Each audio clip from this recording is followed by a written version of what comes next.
मैं ज्योति आप सभी का स्वागत करती हूँ और आज हम पढ़ने वाले हैं आपका नेचुरल डिजास्टर्स के बारे में। तो आज हम जानेंगे कि डिजास्टर्स कैसे होते हैं, उनसे रिलेटेड आपके एमसीक्यूज क्या क्या बन सकते हैं और किस प्रकार से वो एग्जाम से पूछे जाएंगे। तो अगर आप हमारे चैनल पे नए हैं तो चैनल को लाइक शेयर सब्सक्राइब करना ना भूलें। और मैं आपको बता दूं कि हमारी जो सैनिक स्कूल के लिए क्लास 6 के लिए वो लाइव क्लासेस चल रही हैं 7 to 9 Monday to Saturday. 7 to 8 मैं पढ़ाती हूँ आपको जनरल नॉलेज और जनरल साइंस। 8 to 9 आपको अन्नपूर्णा मेहता मैम पढ़ाती हैं मैथ्स और रीजनिंग। तो चलिए शुरू करते हैं।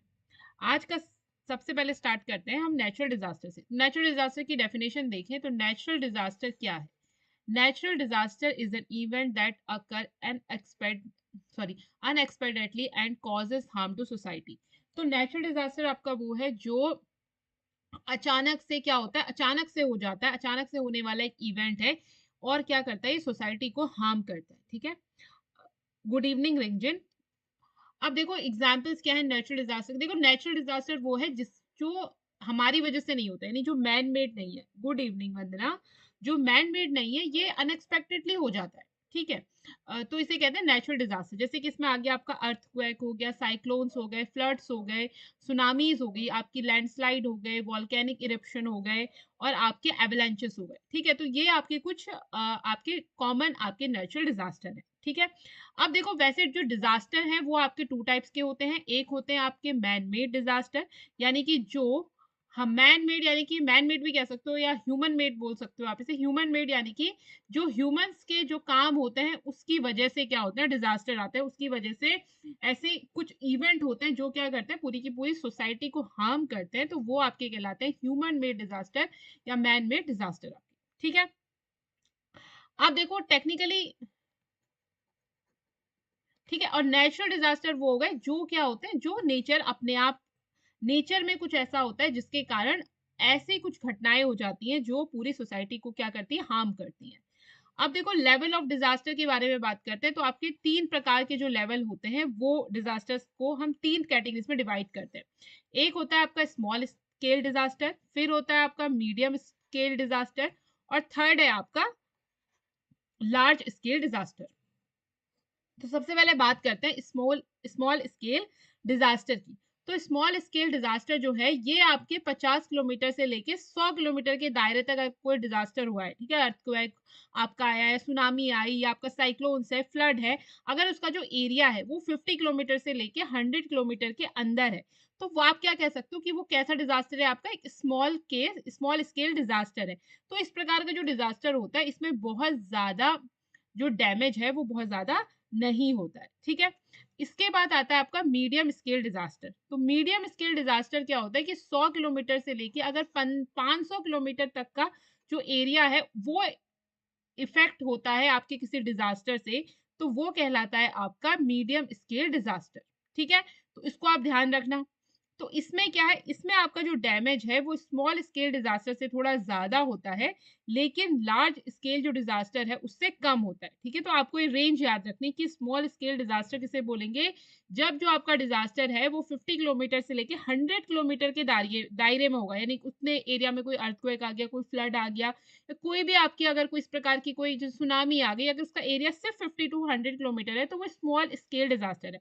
एरिया कम है तो जो उससे नुकसान होगा, डैमेज होगा, वो भी क्या होगा, कम होगा।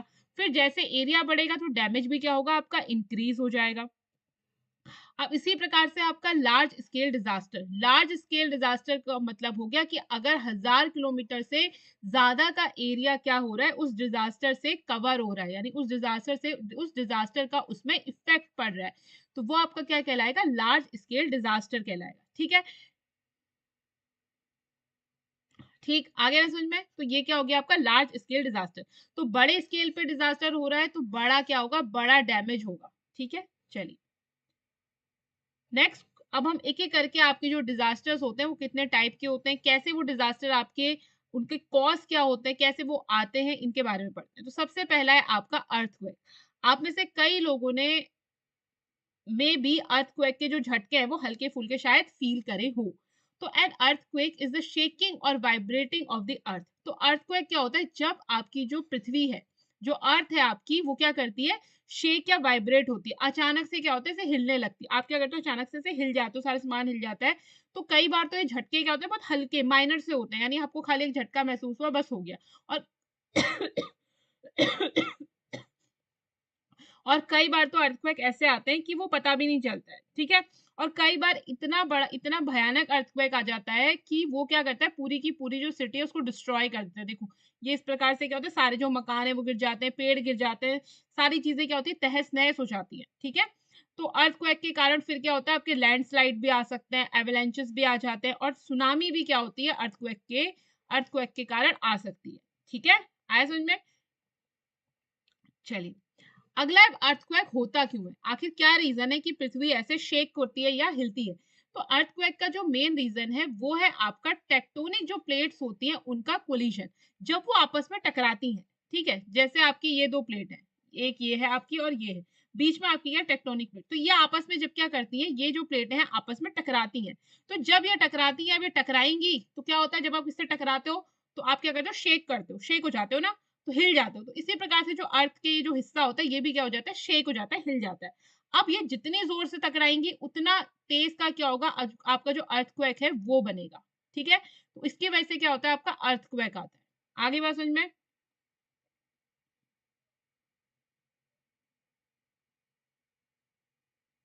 ठीक। अब देखो, ये जहां से अर्थक्वेक आपका स्टार्ट होता है वो कहलाता है, आपके अर्थक्वेक हमेशा जो आपकी अर्थ है उसके अंदर यानी धरती के नीचे से क्या होगा, स्टार्ट होगा।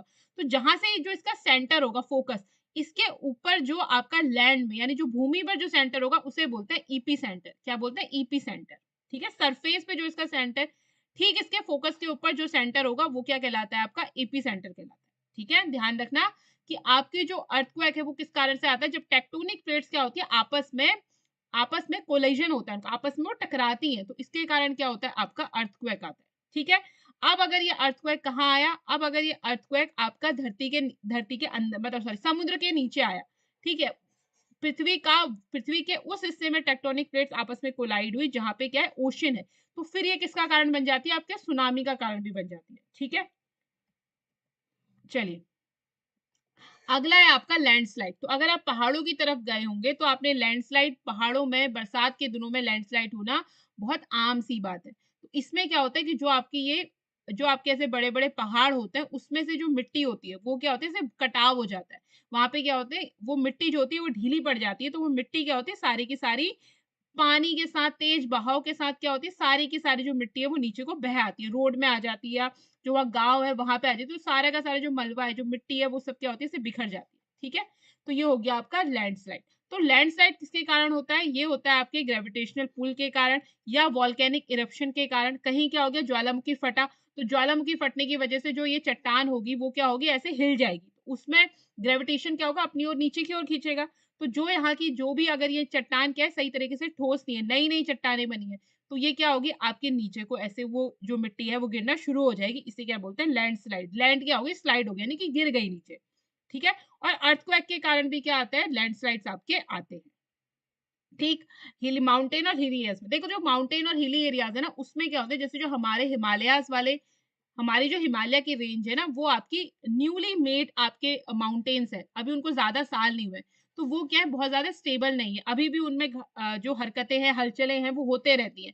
उसके बाद से क्या होता है, हिली एरियाज़ में बहुत सारी आधुनिक चीज़ें बनने, कई बड़ी-बड़ी रोडें वहाँ तक पहुँचाई जा रही हैं, और आपका क्या हो रहा है तो रोडें बनाने के लिए क्या होता है कि कई बार डायनामाइट या बड़ी-बड़ी जो बम होते हैं या मशीनें होती हैं, उनका यूज़ कर लिया जाता है। तो मिट्टी आपने रोड बनाने के लिए एक साइड से जगह काटी, वो पूरा का पूरा पहाड़ क्या होता है, उसकी वजह से हिल जाता है। तो जैसे ही कोई हल्का-सा झटका आता है, अर्थक्वेक का कोई झटका आया, तो उससे क्या होता है कि जो आपकी जो लैंड है, जो आपकी उस ऊपर जो पहाड़ है, पूरा का पूरा खिसक कर कहाँ आता है, नीचे आ जाता है। तो ये होता है आपका लैंडस्लाइड। अगर आपसे लैंडस्लाइड के कॉज़ के बारे में पूछे तो आप क्या कहोगे? ग्रेविटेशनल पुल, वोल्केनिक इरप्शन और अर्थक्वेक क्या होते हैं, आपके लैंडस्लाइड के मेन रीज़न है।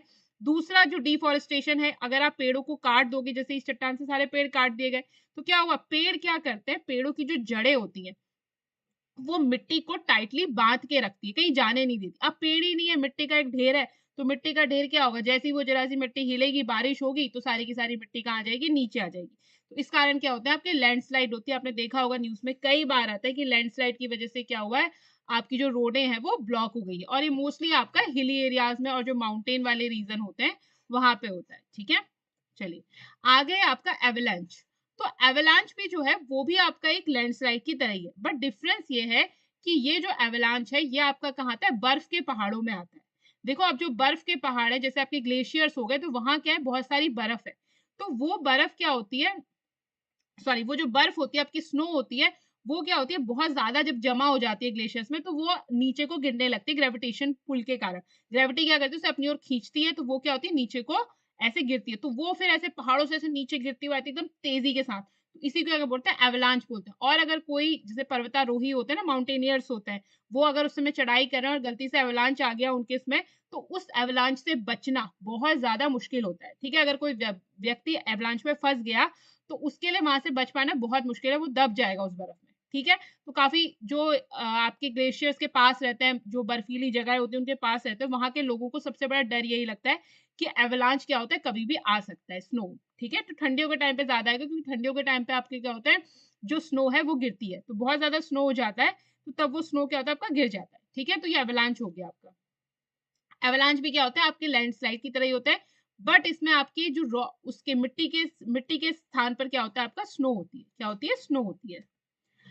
अब देखो कॉजेस क्या होते हैं, मैंने बता दिया कि large accumulation of snow on the mountains. Mountains में क्या होता है, बहुत ज्यादा मात्रा में जब क्या होती है बर्फ जमा हो जाती है, तो बर्फ क्या होती है ग्रेविटेशनल पुल के कारण नीचे गिरती है, या कई बार क्या होता है अर्थक्वेक आते हैं या वॉल्केनिक इरप्शन होता है, उसके कारण भी क्या होता है जो आपके एवलांच है वो आते हैं। अर्थक्वेक आया तो धरती क्या होगी, उस जगह की हिल जाएगी। अब वहां पे अगर कोई ग्लेशियर है, ग्लेशियर वाले एरिया में आपका अर्थक्वेक आया, तो क्या होगा, जो बर्फ है वो कहाँ गिरेगी, सारी की सारी ऐसे नीचे को गिरते हुए आएगी स्लोप की तरह, और इसे क्या बोलते हैं, एवलांच बोलते हैं। ठीक, आगे ना समझ में, चलिए नेक्स्ट क्वेश्चन है, नेक्स्ट आपका जो है डिजास्टर, वो है आपकी सुनामी। ठीक, तो सुनामी जो है वो मेनली आपकी कहाँ आती है, जो भी आपके समुद्र के किनारे वाले जो एरियाज हैं वहां आपकी क्या आती है, सुनामी आती है। जैसे जापान हो गया, इस साइड बहुत सुनामी आती है, और भारत में जो आपके कोस्टल एरियाज है जैसे कि मुंबई हो गया, केरल हो गया, इस प्रकार की जो तमिलनाडु हो गया, ऐसे जो हमारे राज्य है वहां क्या होती है, सुनामी ज्यादा आती है। तो सुनामी क्या होती है, tsunami can cause flood if it occurs near the shore. तो सुनामी क्या करती है, फ्लड का भी कारण बनती है अगर वो किनारों पे आ रही है। ठीक है, अगर जैसे यहाँ पे देखो किनारों किनारों पे अगर सुनामी आएगी, तो पानी क्या आएगा, सारा का सारा जो लैंड है वहां पे पानी आ जाएगा, और वहां पानी आएगा तो वहां कैसी स्थिति बन जाएगी, फ्लड की जैसी स्थिति बन जाएगी। ठीक है, अब सुनामी में देखो, अ tsunami can consist of multiple waves. तो सुनामी में क्या होती है, मल्टीपल वेव्स होती है, सॉरी वेव्स होती हैं। These waves have a high current, therefore it can reach coastline within minutes. The main threat of a tsunami is if a person sees a tsunami he can not out to run it. अगर क्या होता है, अगर कोई किनारे पे खड़ा है, उसको सुनामी आते हुए दिख रही है, तो वो सुनामी से बच नहीं सकता, क्योंकि सुनामी क्या होती है बहुत तेजी के साथ कोस्टल लाइन जो है वहां पे पहुंच जाती है। तो अगर कोई किसी को दिख रहा है कि सुनामी आ रही है, तो फिर तो वो मुश्किल ही है कि वो उससे भाग पाएगा। ठीक है, तो ये हो गई सुनामी। अब देखो सुनामी आती क्यों है ये देख लेते हैं। तो सुनामी जो है वो आपकी होती है कई बार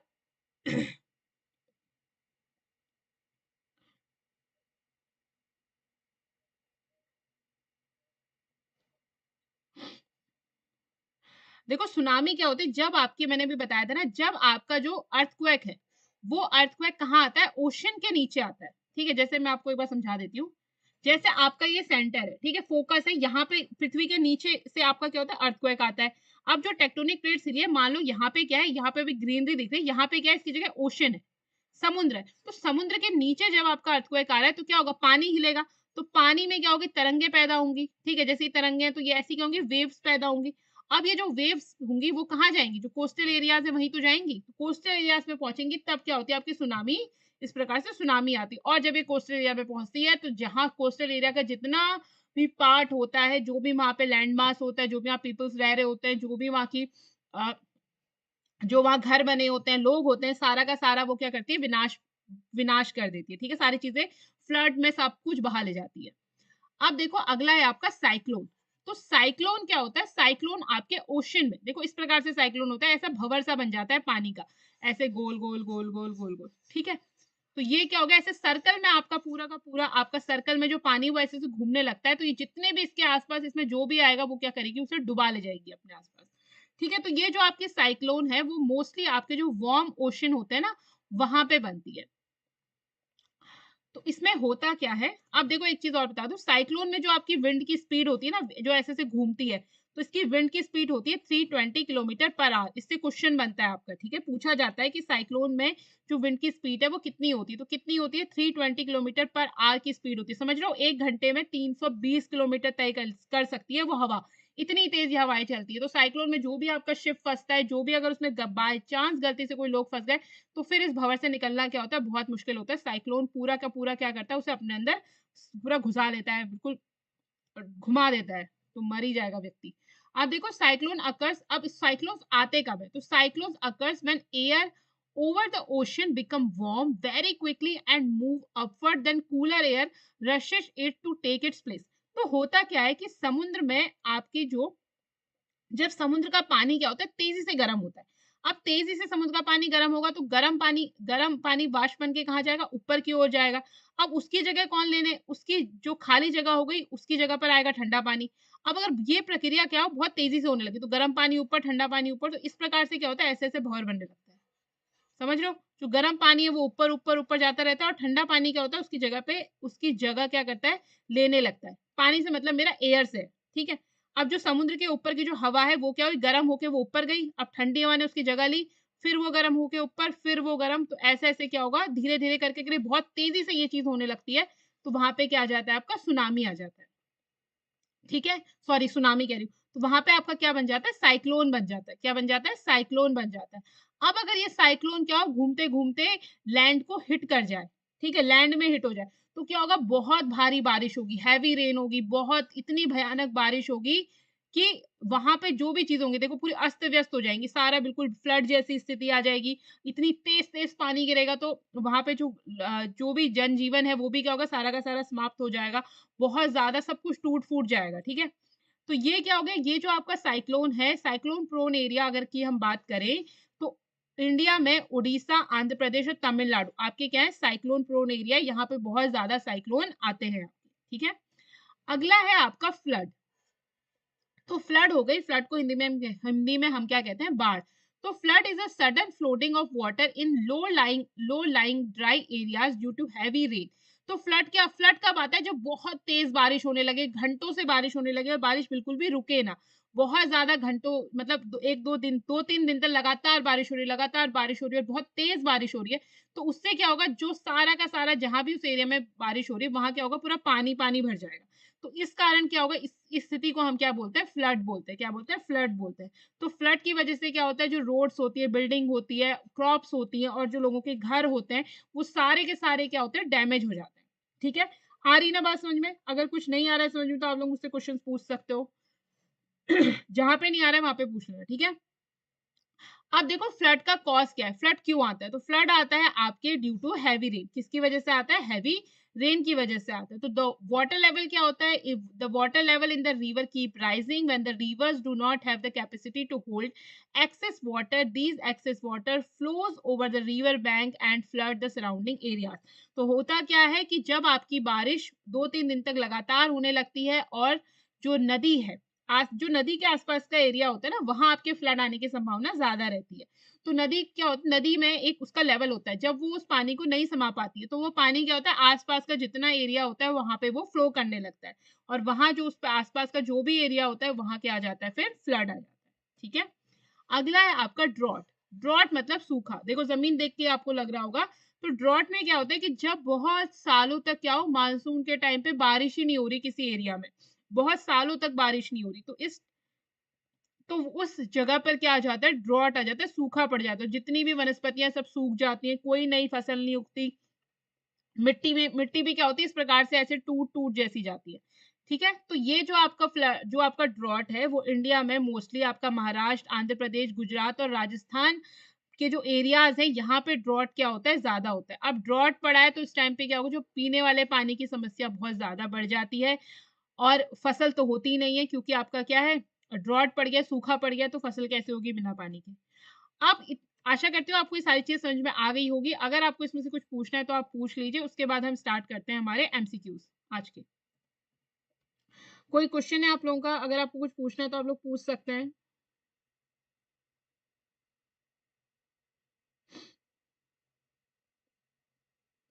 स्टार्ट करें क्वेश्चंस? चलो स्टार्ट करते हैं। पहला क्वेश्चन है, earthquake are caused due to the collision of.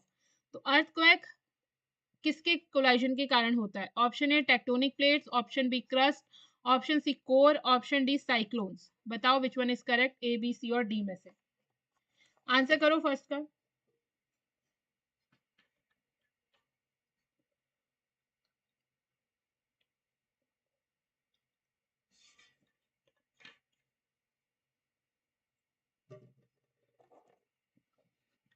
Answer करिए। Earthquake are caused due to collision of tectonic plates, crust, core और साइक्लोन्स।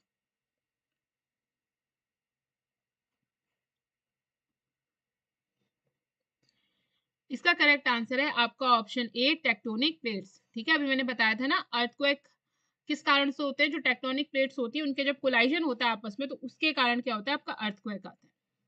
नेक्स्ट है आपका cyclones have a wind speed of nearly. मैंने बताया था साइक्लोन्स में जो विंड स्पीड होती है वो कितनी होती है, 320 kilometre per our, 200 kilometre per our, 150 kilometre per our या 175 kilometre per our. Very good Rinzin, आपका आंसर बिल्कुल ठीक है, वेरी नाइस। सेकंड का आंसर बताओ।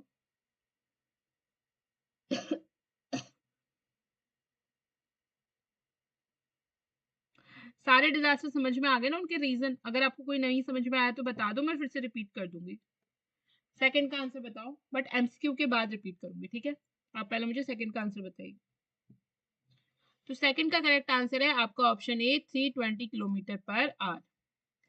नेक्स्ट क्वेश्चन है, rain water harvesting should be practice to prevent. Option A drought, flood, earthquake या cyclone. Very good Rinzin, आपका सेकंड का आंसर भी बिल्कुल ठीक है। अगला क्वेश्चन है, rain water harvesting should be practice to prevent. तो ये कह रहे हैं रेन वाटर की जो हार्वेस्टिंग है वो उसको क्यों करनी चाहिए, मतलब रेन जो बारिश का पानी है उसको बचाने की क्या जरूरत है? किसको आप रोक सकते हो बारिश के पानी को बचा के? ड्रॉट को, फ्लड को, अर्थक्वेक को या साइक्लोन को? बहुत इजी क्वेश्चन है, थर्ड का आंसर करो। हाँ, थर्ड का करेक्ट आंसर है ऑप्शन ए ड्रॉट। तो सूखे को आप रोक सकते हो किससे? जब बारिश हो उस पानी को हार्वेस्ट करके। तो उससे हम क्या कर सकते हैं कि जब बारिश नहीं हो रही है तो तब हम उस पानी का यूज कर सकते हैं। नेक्स्ट क्वेश्चन है, excessive rainfall is the cause of. तो एक्सेसिव रेनफॉल किसका कारण है? फ्लड का, डिफॉरेस्टेशन का, साइक्लोन्स का या ड्रॉट का? बताइए कौन सा ऑप्शन सही है, ए बी सी और डी में से।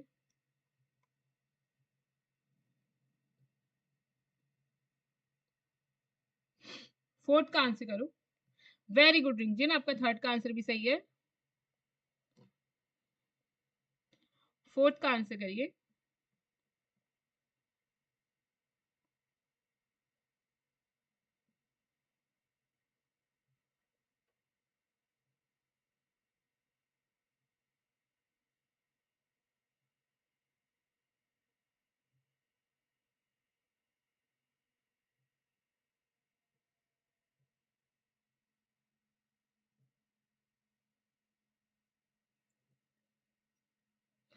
वेरी गुड, फोर्थ का आपका सही आंसर क्या है? Option A flood. तो एक्सेसिव रेनफॉल आप एक्सेसिव रेनफॉल से सॉरी एक्सेसिव रेनफॉल से क्या होता है, आपका फ्लड आता है। वेरी गुड, बाढ़ आ जाती है, ठीक है। अगला है, मेल्टिंग ऑफ ग्लेशियर में cause. Option A flood, option B global warming, option C drought, option D deforestation. तो जो ग्लेशियर हैं वो आपके मेल्ट हो रहे हैं, उस कारण क्या हो सकता है? फ्लड आ सकता है या ग्लोबल वार्मिंग आ सकती है, ड्रॉट आ सकता है या डिफॉरेस्टेशन हो सकता है। फिफ्थ का आंसर करिए।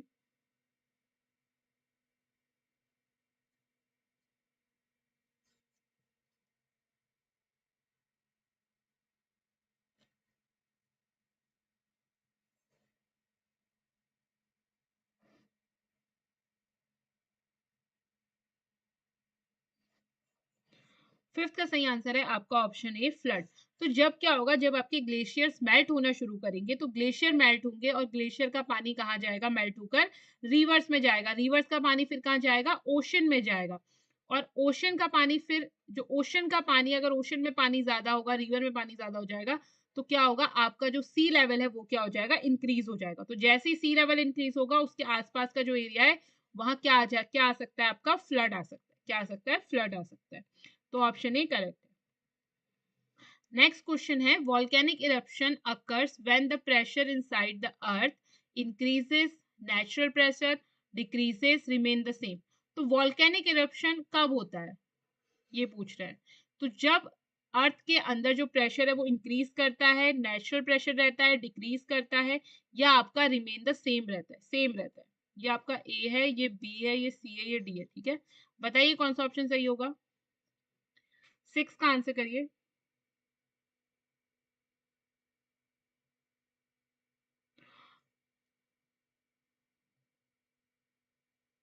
तो इसका करेक्ट आंसर है, वॉल्केनिक इरप्शन होता है। वॉल्केनिक इरप्शन मतलब ज्वालामुखी का फटना। तो ज्वालामुखी तब फटता है जब अर्थ के अंदर क्या होता है, प्रेशर आपका इंक्रीज हो जाता है। तो अर्थ के अंदर जब प्रेशर इंक्रीज हो जाएगा तो तब क्या होगा, ज्वालामुखी आपका फट जाएगा। जैसे कुकर की सीटी बजती है ना, कुकर में जब प्रेशर ज्यादा होता है तो क्या होती है, इसकी सीटी बजने लगती है। तो इसी प्रकार से आप, पृथ्वी में तो कोई सीटी सीटी है नहीं, तो उसमें क्या होता है, जो ज्वालामुखी होते हैं वो क्या हो जाते हैं, जब जैसे ही पृथ्वी के अंदर क्या होता है, प्रेशर ज्यादा होता है, वैसे ही आपके ज्वालामुखी फट जाते हैं। ठीक है, तो ऐसा समझ लो ये सीटी है आपके अर्थ की। अगला क्वेश्चन है, the major man made cause of floods are, option A deforestation, option B bursting of dam, option C siltation, option D all of these. बताओ। Man the major man made human made cause of floods, तो मनुष्य द्वारा जो flood है, flood को आने के क्या क्या कॉज है। वेरी गुड रिंकिन, 6 का आंसर आपका बिल्कुल ठीक है। बाकी बच्चे भी आंसर करो।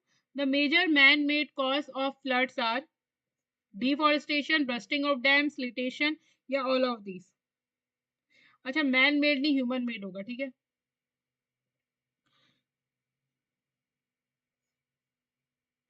7 का आंसर करो। तो 7 का करेक्ट आंसर है आपका option D, all of these.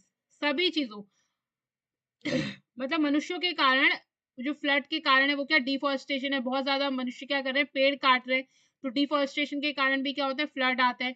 Dam अगर टूट जाए तो उसके कारण भी क्या होता है, फ्लड आता है। ठीक है, चलिए अगला क्वेश्चन है आपका। वेरी गुड, 7 का ठीक है, डी आपका रिंगजिन। अगला क्वेश्चन है, series of gigantic waves hit the sea shore during, option A tsunami, option B earthquake, option C flood, option D landslides. बताइए, 8 का आंसर करिए।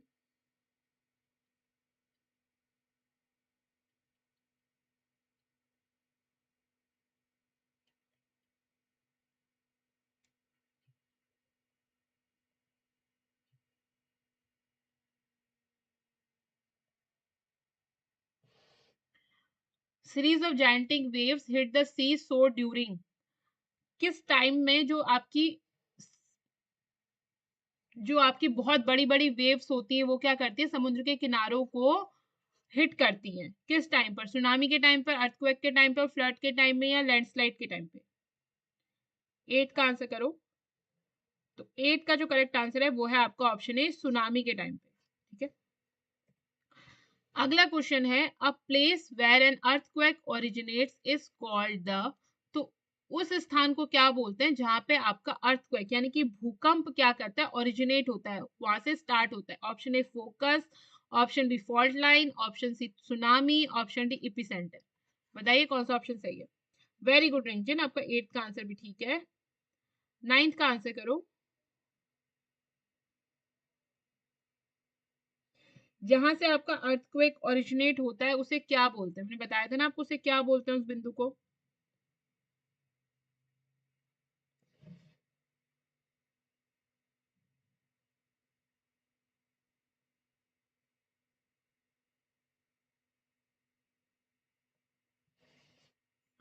9 का आंसर करिए। तो 9 का जो सही आंसर है वो है आपका फोकस। ठीक है, चलिए अगला क्वेश्चन है what are the consequences of disaster on a society. तो डिजास्टर के क्या क्या परिणाम होते हैं, कंसिक्वेंसेस होते हैं सोसाइटी में। Option A loss of life, option B damage to property, option C environment damage, option D all of the above. मतलब लॉस ऑफ लाइफ यानी कि लोगों की डेथ हो जाती है, डैमेज ऑफ प्रॉपर्टी, प्रॉपर्टी आपकी डैमेज होती है, एनवायरमेंटल डैमेज भी होता है। तो कौन सा ऑप्शन सही है इसका? ऑप्शन डी, सभी चीजें होती है। ठीक है, आपका कोई भी डिजास्टर आने से। नेक्स्ट क्वेश्चन है what are the major consequences of the tropical cyclones. Option A piracy wind, option B heavy rain, option C storm surge, option D all of these. कौन सा सही है ए बी सी और D में से? The major consequences of tropical cyclone. तो tropical cyclone के major consequences क्या होते हैं, यानी बहुत बड़े बड़े परिणाम क्या हो सकते हैं अगर आपका ट्रॉपिकल साइक्लोन आता है। वेरी गुड रिंजन, आपका 9th का भी सही है, 10th का भी आंसर ठीक है। अब 11th का आंसर करिए।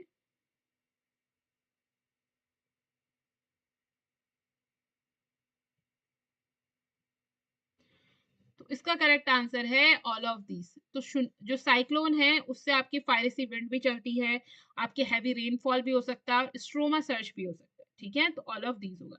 आज का लास्ट क्वेश्चन है what are the important measure to be taken in community level of disaster preparedness. Option A increase awareness, option B provision of early and timely warning, option C land use planning, option D all of these, all of the above. बताइए। Very good Rinzin, आपका 11th का भी ठीक है। 12th का answer करो बच्चे कि आप कैसे जो डिजास्टर है उसको आप क्या कर सकते हो, उसको आप थोड़ा कम कर सकते हो। डिजास्टर के जो परिणाम है उसको हम क्या कर सकते हैं, कम कर सकते हैं। तो इसका आंसर है ऑप्शन डी सभी कुछ। तो आप क्या कर सकते हो, लैंड को जो यूज करना है हम उसकी प्लानिंग के अकॉर्डिंग यूज करें। उसके बाद जो आपके प्रोविजन है, अगर आपको पहले से पता चल रहा है कि हाँ ये डिजास्टर आने वाला है, तो पहले से और टाइमली क्या हो सबको वार्निंग दे दी जाए, तो उससे क्या होगा, लोग सुरक्षित स्थानों पे पहुंच जाएंगे। इंक्रीज्ड अवेयरनेस, अवेयरनेस लोगों में पहुंचानी पड़ेगी कि अगर भूकंप आता है या आपका भूस्खलन होता है यानी अर्थक्वेक आता है, आपका सुनामी आ रही है, तो उसमें आपको क्या क्या करना है, कैसे आप खुद को बचा सकते हैं। ठीक है, चलिए, आशा करती हूँ आपको आज का लेक्चर अच्छा लगा होगा। अगर आपकी कोई भी क्वेरीज हैं तो आप कमेंट बॉक्स में मुझसे पूछ सकते हैं। Thanks for watching and keep learning.